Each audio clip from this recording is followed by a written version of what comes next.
Assalamualaikum warahmatullahi wabarakatuh. Hai semuanya, apa kabar? Perkenalkan, nama saya Risma Fitriani Junaidi. Saya dari D3 Preka Medis dan Informasi Kesehatan Politeknik Kesehatan Kemenkes Tasikmalaya. Di sini saya akan menjelaskan mengenai assembling dan proses pengassemblingan data reka medis. Ada yang tahu nggak sih sebelumnya apa itu assembling? Assembling atau perakitan dokumen reka medis adalah kegiatan merakit formulir-formulir yang ada di dalam dokumen reka medis sedemikian rupa sehingga saat dibaca dari depan ke belakang, dokumen itu berurut sesuai dengan penyakit pasien. Assembling dalam pelayanan reka medis juga memiliki fungsi dan peran. Fungsi dan peran assembling dalam pelayanan reka medis yaitu yang pertama, perakit dokumen reka medis, yang kedua, sebagai peneliti isi data reka medis, yang ketiga, pengendali dokumen reka medis yang tidak lengkap, yang keempat, pengendali penggunaan nomor reka medis dan formulir reka medis. Ada pula unsur pengendali assembling yaitu kartu kendali assembling, buku ekspedisi, buku catatan penggunaan nomor reka medis, buku catatan penggunaan formulir reka medis, lembar pemantauan ketidaklengkapan reka medis, dan analisis kuantitatif. Berikut adalah urutan penataan dokumen reka medis pasien yang ada di rawat inap pasien penyakit dalam.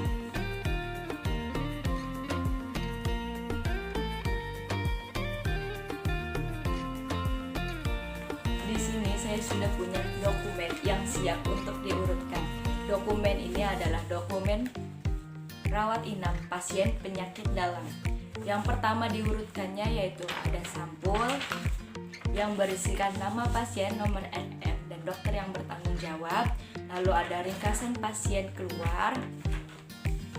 Lalu selanjutnya yaitu ringkasan keterangan perawatan inap di rumah sakit. Lalu yang selanjutnya adalah formulir unit gawat darurat. Formulir ini bisa didapatkan dari unit gawat darurat ataupun unit rawat jalan sesuai dengan pasien itu berasal. Lalu selanjutnya ada ringkasan masuk dan keluar. Lalu ada sebab kematian. Sebab kematian ini isi bila pasien pulang dengan keadaan meninggal. Tapi jika pasien pulang dengan keadaan sembuh, formulir ini tidak bisa diisi. Lalu selanjutnya itu ada RM3. RM3 ini terdapat identitas pasien, anamnesa, diagnosa, dan pengobatan pasien. Lalu yang selanjutnya itu ada grafik. Grafik di sini itu grafik keadaan pasien saat perawatan berlangsung, saat dirawat. Lalu selanjutnya itu ada RM5. RM5 ini adalah formulir perjalanan perkembangan penyakit, perintah dokter dan pengobatan. Jadi ini itu perjalanan penyakitnya ditulis di sini. Di sini juga ada pemeriksaan-pemeriksaan yang dilakukan setiap harinya seperti tensi, nadi, dan nafas. Lalu selanjutnya itu ada catatan perawat atau bidan. Catatan ini diisi oleh perawat atau bidan yang merawat pasien. Selanjutnya adalah RM26D atau pengkajian data keperawatan dalam. Karena DRM yang saya ambil ini adalah DRM pasien kasus penyakit dalam rawat inap. Jadi formulir ini dibutuhkan di dalam DRM tersebut. Selanjutnya itu ada RM27 atau pelaksanaan perawatan kesehatan. Di sini itu ada diagnosa keperawatan, perencana keperawatan, tindakan perawatan, dan evaluasi. Lalu selanjutnya itu ada resum keperawatan. Dan yang terakhir itu ada RM7 atau hasil pemeriksaan laboratorium atau ronsen. Jadi hasil pemeriksaan laboratorium atau ronsen itu bisa ditempelkan di formulir ini atau dilampirkan di belakangnya. Nah, itu adalah urutan penataan formulir rekam medis pada dokumen rekam medis yang ada pada rawat inap pasien penyakit dalam. Selain merakit dokumen rekam medis, Assembling juga meneliti kelengkapan dokumen tersebut. Penelitian kelengkapan dokumen itu diisi di kartu kendali Assembling.